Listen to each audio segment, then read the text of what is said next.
मां ने पूछा किनका संग करें? भगवान बोले जिनमें ये 5 लक्षण दिखाई दें उनका संग करो। कौन कौन से 5 लक्षण? लिख लीजिएगा। तितिक्षव कारुणिका सुहृदः सर्वदेहिना अजात शत्रवः शांता साधव साधुभूषणा। साधव साधुभूषणा। वैसे मैंने इतनी कथाएं करके और अनुभूति में एक बात तो मैं ले आया कि ये 5 लक्षण मेरे को तो देखने को मिले नहीं किसी में। आपको भी जब मैं बताऊंगा तो आप भी कह देंगे, मोहर लगा देंगे, महाराज जी ये लक्षण वास्तव में नहीं है किसी के अंदर। सबसे पहला लक्षण सहनशीलता, सहन करने की ताकत। आप कहोगे महाराज जी अरे नहीं नहीं, हमें कितनी भी देर धूप में घुमा लो हमें चिंता नहीं होती, हमें कितना भी ठंडा पानी पिला दो हमें कोई दिक्कत नहीं होती, हमें कितनी भी मिर्च खिला दो हम सहन कर लेते। इसको सहन करना थोड़ी बोलते हैं। सहन करना किसको कहते हैं? किसी व्यक्ति का अवगुण उसके मुंह पे जाके बोल दो, फिर देखो कितना सहनशील है। 2 मिनट में विचलित हो जाएगा, 2 मिनट में उसका मन व्याकुल हो जाएगा। भले ही हो सकता है बाहर दिखाए नहीं, अंदर ही अंदर गालियां देने लग जाएगा। कई लोग मंदिर जाते हैं तो मैंने देखा वो कान पकड़ते हैं मंदिर जाके, ऐसे करते हैं। क्यों? उसके पीछे एक कारण तो यह है कि देखी दिखाई चीज करना। किसी और को उन्होंने देख लिया कान पकड़ते हुए, तब से वो भी पकड़ने लगे कि भाई मंदिर में जाके कान पकड़ना चाहिए। परंतु इसका वास्तविक अर्थ यह है कि हे नाथ, हमने कितने पाप किए, कितने दूषित काम किए, आपको सब पता है, सबके लिए क्षमा। मैं कामी, क्रोधी, लोभी, मोही, ईर्षा, द्वेष, अभिनिवेश, अहंता, ममता, चिंता, ये सब मेरे अंदर है नाथ, सबके लिए मुझे क्षमा करना। भगवान के सामने जाके हम अपनी वास्तविकता को स्वीकार करते हैं, इसलिए क्षमा मांगते हैं। हाथ जोड़ना भी एक प्रकार का क्षमा ही है। परंतु उसी व्यक्ति के बाहर आने पर आप उसके अवगुण उसको बता दो। भाई कुछ भी कहो, तुम ना थोड़े से ना लोभी जैसे हो, तुम्हारा लोभी जैसा स्वभाव है, तुम थोड़े से ना हमको ईर्ष्यालु लगते हो, मेरी उपलब्धि से तुमको ईर्ष्या होती है। आप इतना कहोगे नहीं कि सामने वाला व्यक्ति विचलित हो जाएगा, क्रोध में भर जाएगा, दिख जाएगी कितनी सहनशीलता है। नहीं है सहनशीलता। लेकिन भगवान कह रहे हैं मां जिसमें सहनशीलता हो उसका संग करो। दूसरा गुण कारुणिका, मतलब दया। जिसके अंदर दया हो सबके प्रति, उसका संग करो। तीसरा गुण सुहृदः सर्वदेही नाम, सबका भला चाहने वाला हो। केवल मैं, मेरे बच्चे और मेरा परिवार खुश रहे इसी में ही सीमित ना रहे, सब खुश हों, इस बात में जो रहता हो।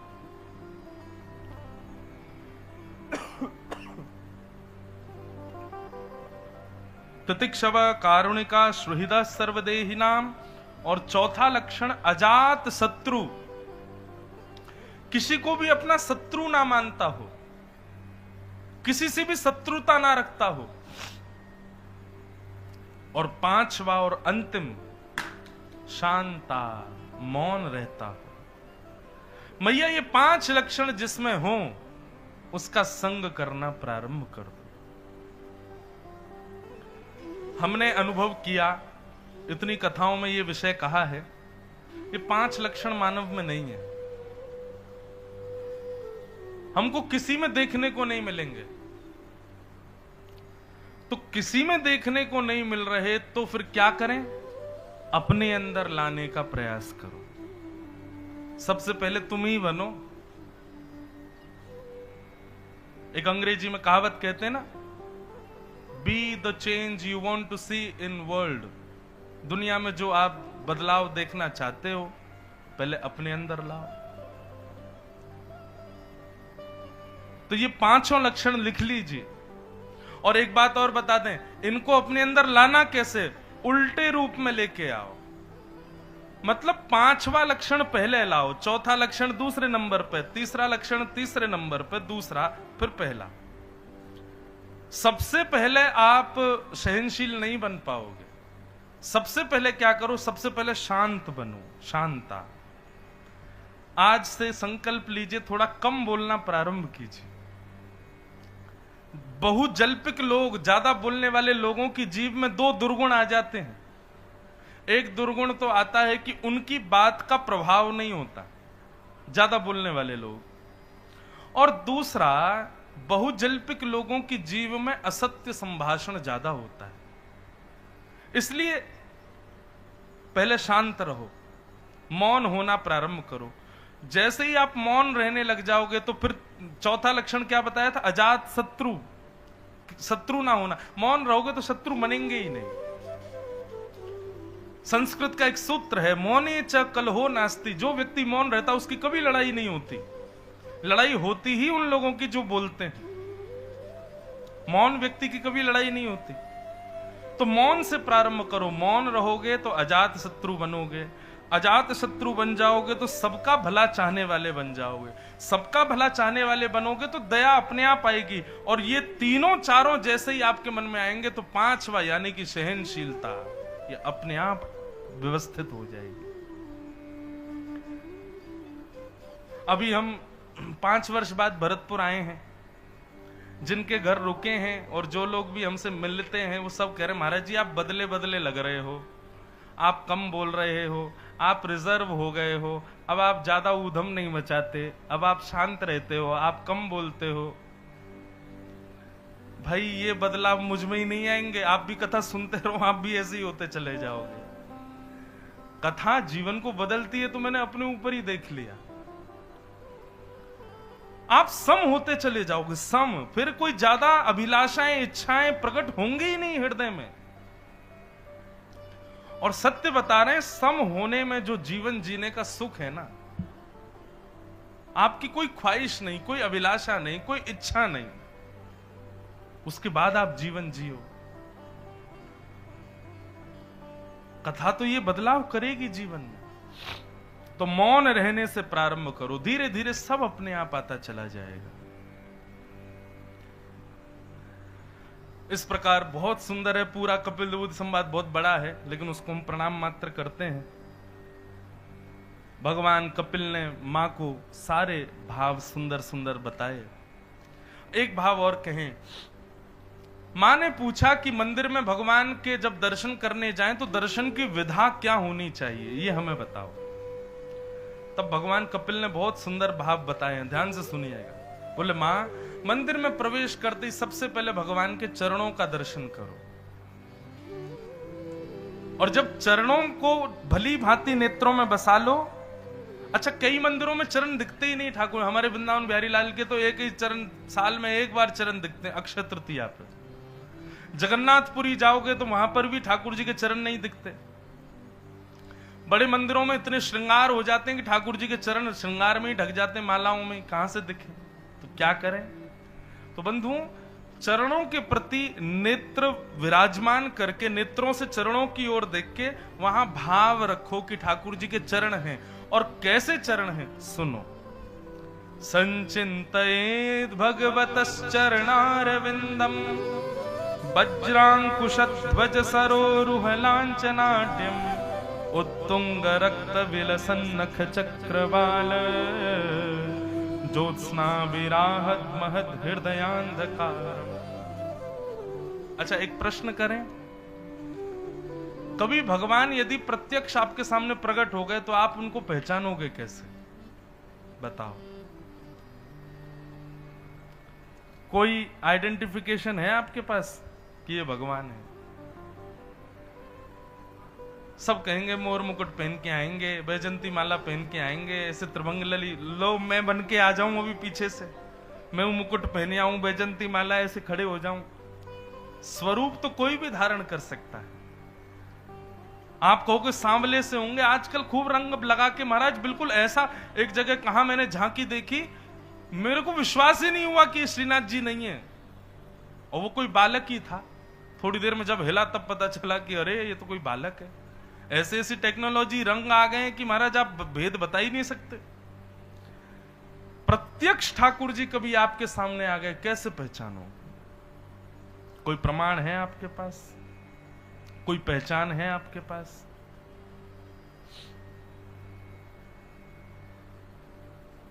अगर रूप स्वरूप को आप ध्यान में रख रहे हो तो ठाकुर जी छद्म वेश में आएंगे, आप पहचान ही नहीं पाओगे, वेश बदल के आएंगे, कैसे पहचानोगे? ठाकुर जी बंधुओं सब बदल सकते हैं, अपने चरण नहीं बदल सकते। ठाकुर जी की पहचान केवल चरणों से हो सकती है। हमारे शास्त्रों में, हिंदू वैदिक सनातन धर्म में क्यों कहा सबको प्रणाम करो?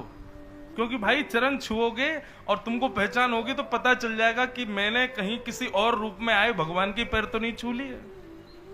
ठाकुर जी के चरण कैसे? अरुण चरण राधा रमण के, अरुण चरण राधा रमण के। कमल का कभी स्पर्श करना, कमल की जैसी कोमलता होती है, कमल का जैसा स्पर्श होता है, ऐसे तो ठाकुर जी के चरणों की त्वचा का स्पर्श है। हमें भी कभी स्पर्श तो मिले नहीं, लेकिन अनुभूति जो यहां बताई गई पहचान, उससे आधार पर आपको बता रहे। कमल का जैसा स्पर्श होता है, कमल की पंखुड़ियों का, ऐसे ठाकुर जी के चरणों का स्पर्श है। दूसरा, आकृति कमल की जैसी है चरणों की। तीसरा, ठाकुर जी के जो नख हैं, चरण कमलों के नख, वो हमारे जैसे सामान्य नहीं है, उनमें से एक अद्भुत आभा प्रकट होती है। मानो ऐसा लगेगा कि कोई दिव्य प्रकाश उनमें से प्रकट हो रहा है, साधारण चरण नहीं है। और तीसरी पहचान, ठाकुर जी सामने खड़े हो, चरण देख के भी आप नहीं पहचान पाओ, तो यदि चरण उठाएंगे तो उनके पैर का तलवा यदि दिख गया तो उसमें चिन्ह बने होंगे, वज्र होगा, अंकुश होगा, ध्वजा होगा, गदा होगी। इस प्रकार के ठाकुर जी के चरणों में चिन्ह बने होंगे। और अंतिम और सबसे श्रेष्ठ, ठाकुर जी के चरण देखते ही आपके हृदय में जितने विकार, जितनी दूषित भावना, जितनी दूषित हमारी आदतें हैं, देखते ही सब नष्ट हो जाएंगे। समझ जाना ये ठाकुर जी। इसलिए हमारे यहां कहा गया, जिसको देखो पहले उसके चरण देख लो। क्या पता किसी रूप में, ना जाने किस रूप में तो हे नारायण मिल जाए, किस रूप में आ जाए ठाकुर जी।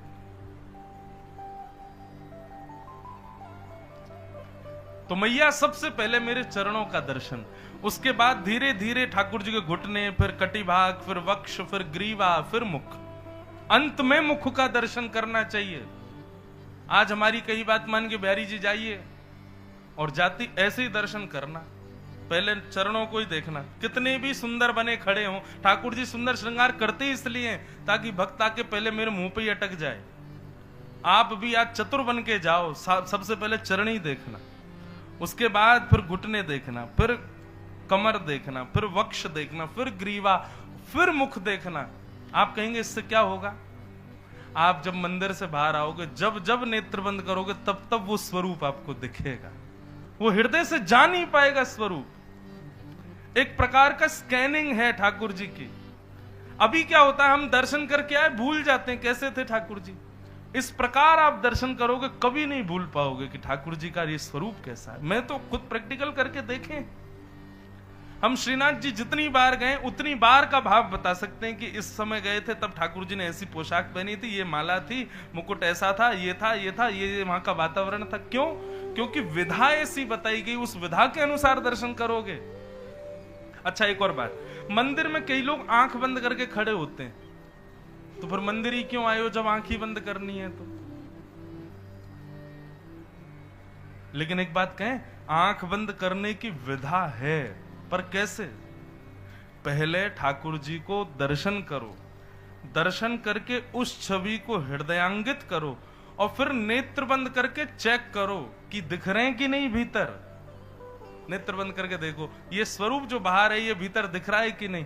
जब तक नहीं दिखे तब तक आंख खोल खोल के फिर बंद करके देखो, दिख रहा है कि नहीं। नहीं दिख रहे तो फिर खोलो, फिर देखो, फिर देखो, हाँ अब दिख रहे हैं, तब जाओ मंदिर से। ये विधा है दर्शन की। भगवान कपिल समझा रहे हैं देवभूति माता को, बहुत सुंदर है कपिल देवभूति संवाद। संपूर्ण मां के प्रश्नों के उत्तर देते हुए अंत में भगवान कपिल ने माता देवभूति से कहा, मां आपने इतने प्रश्न किए, मैंने सबका उत्तर दे दिया, सारे उत्तरों का सार आपको क्या समझ में आया बताओ। तब देवभूति माता कहती है, अहो वतस्व पचोतो गरिया यज्जिह्वाग्रे वर्तते नाम तुभ्यं ते पुस्तपस्ते जुहुवो सृष्णिरार्या ब्रह्मानुच नाम गृणन्ति ये।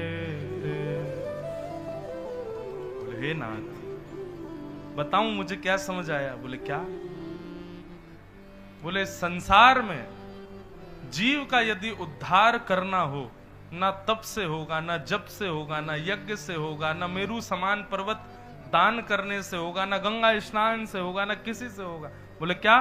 बोले केवल और केवल जीव के अग्रभाग पर आपके 2 अक्षर के नाम को व्यक्ति विराजमान कर ले, उसका कल्याण केवल आपका नाम कर देगा नाथ। मुझे यह समझ में आया। भगवान कपिल अपने आसन से खड़े हो गए। बोले मां बस यही सार है, हमारा नाम सर्व प्रकार के क्रिया साधन सबसे। बंधुओं आज मेरा इंटरव्यू हो रहा था कथा में आने से पहले, तो उन्होंने भी ऐसा ही कुछ प्रश्न किया, तो एक भाव आया मन में। और भाव क्या आया बंधुओं, देखो ठाकुर जी का नाम क्या है, रेनकोट। रेनकोट है। बारिश तो हो रही है पापों की, लेकिन रेनकोट पहन करके जाओगे तो थोड़े बहुत ही गीले होगे, पैर हो जाएंगे गीले, हाथ हो जाएंगे गीले, लेकिन सर्वांगीण अंग बच जाएगा। इस घनघोर कलिकाल में आप पाप से बच नहीं सकते, चाहे आप कितने भी बड़े धर्मावलंबी हो, आपसे पाप हो ही जाएगा। कलयुग किसी ना किसी रूप में करवा देगा। लेकिन यदि आप नाम का आश्रय लेकर के रहोगे तो वर्षा कितनी भी तेज हो, आप थोड़े बहुत कहीं कहीं से गीले हो जाओगे, लेकिन सर्वांगीण अंग आपका सूखा रहेगा। इसलिए इस नाम रूपी रेनकोट को पहन करके रहो। ज्यादा साधन, ज्यादा नियम करने की आवश्यकता नहीं है, ज्यादा व्रत, ज्यादा तप, ज्यादा अनुष्ठान की आवश्यकता नहीं है। बस अनुष्ठान करना ही है, कुछ करना तो केवल इतना कर लीजिए कि ठाकुर जी के नाम को दिन भर मुख से बोलो, भगवत नाम उच्चारण होता रहे इस मुख से, बस। जिस देश में, जिस वेश में, परिवेश में रहो, राधा रमण राधा रमण राधा रमण कहो। जिस रंग में, जिस ढंग में, जिस संग में रहो, राधा रमण राधा रमण राधा रमण कहो। जिस हाल में, जिस काल में, जिस ढाल में रहो, राधा रमण राधा रमण राधा रमण कहो। हर स्थिति में हरि को मत भूलो, बस ठाकुर जी को मत भूलो। सदा वो आपके स्मृति में बने रहें, चिंतन में बने रहें, बस यही स्थिति होनी चाहिए। हर स्थिति में भगवत स्मरण। हे प्रभु मुझे बता दो चरणों में कैसे आऊं। हे प्रभु मुझे बता दो चरणों में कैसे आऊं। माया के बंधनों से छुटकार कैसे पाऊं। माया के बंधनों से छुटकार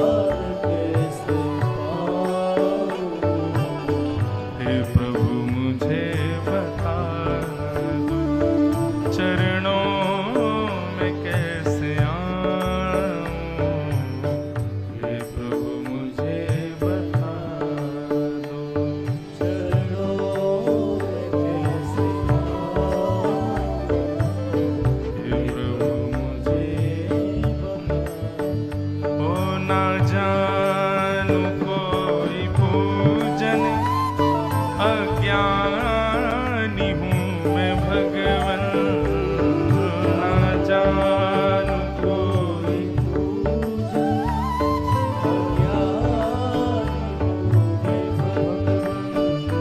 ना जानू कोई पूजन, अज्ञानी हूँ मैं भगवन। ना जानू कोई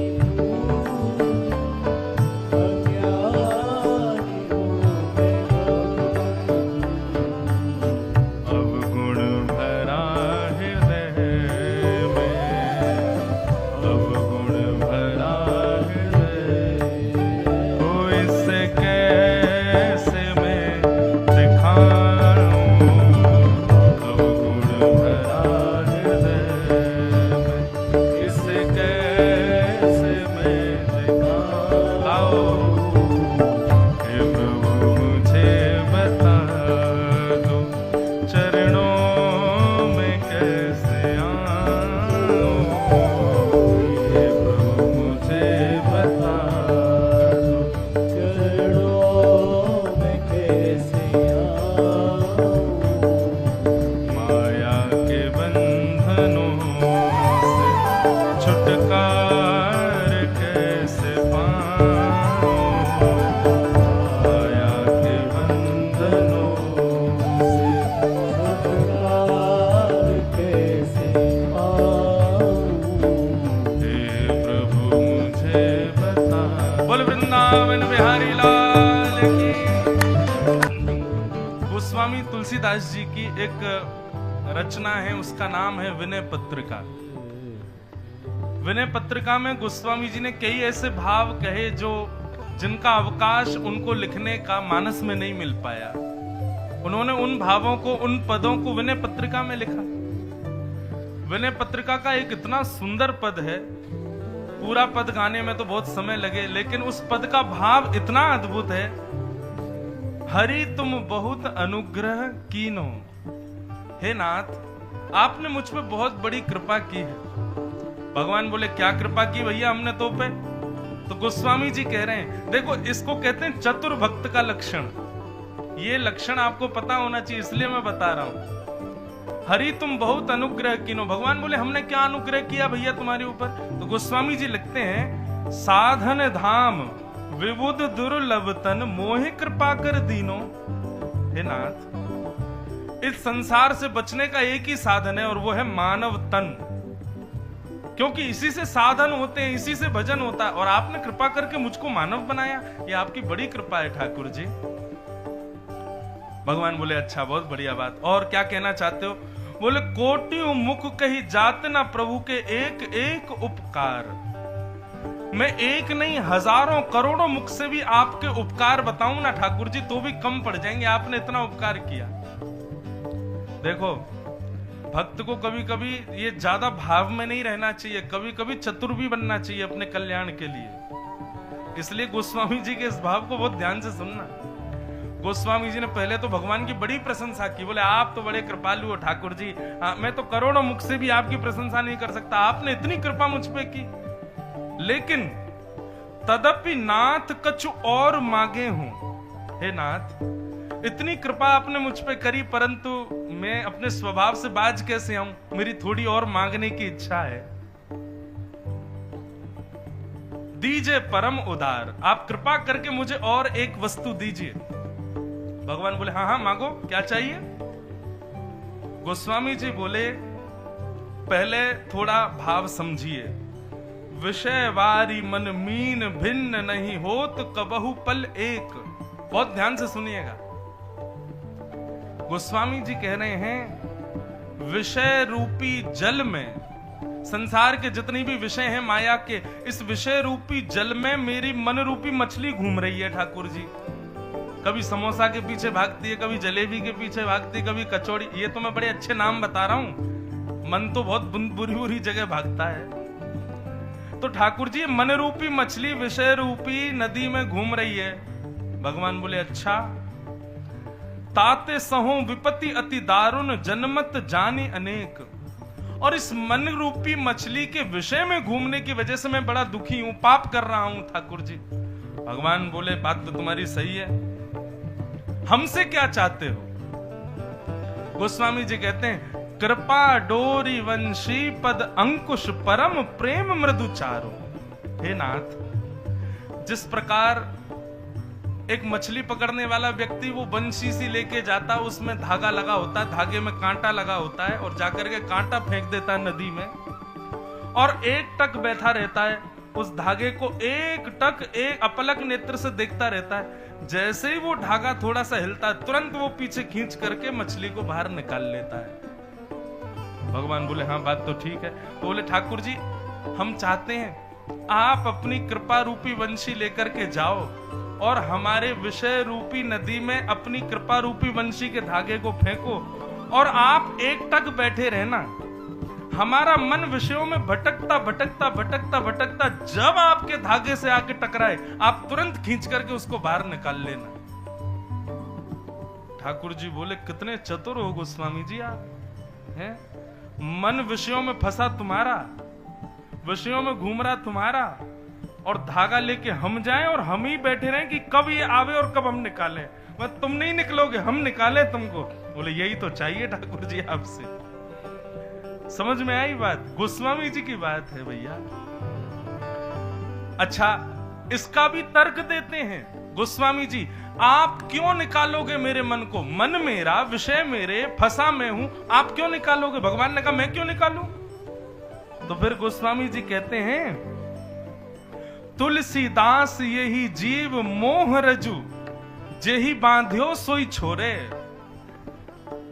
ठाकुर जी बताओ विषयों को किसने बनाया? भगवान बोले हमने बनाया। मेरा मन किसने बनाया? बोले मैंने बनाया।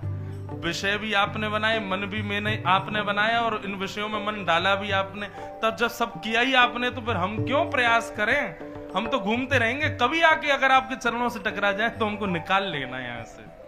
ठाकुर जी मुस्कुराने लगे, वाह भैया चतुर गोस्वामी जी, सब किया धरा आपका, बचा में हम आपको। बोले यही तो चाहते हैं ठाकुर जी आपसे, यही कृपा हम पर कीजिए।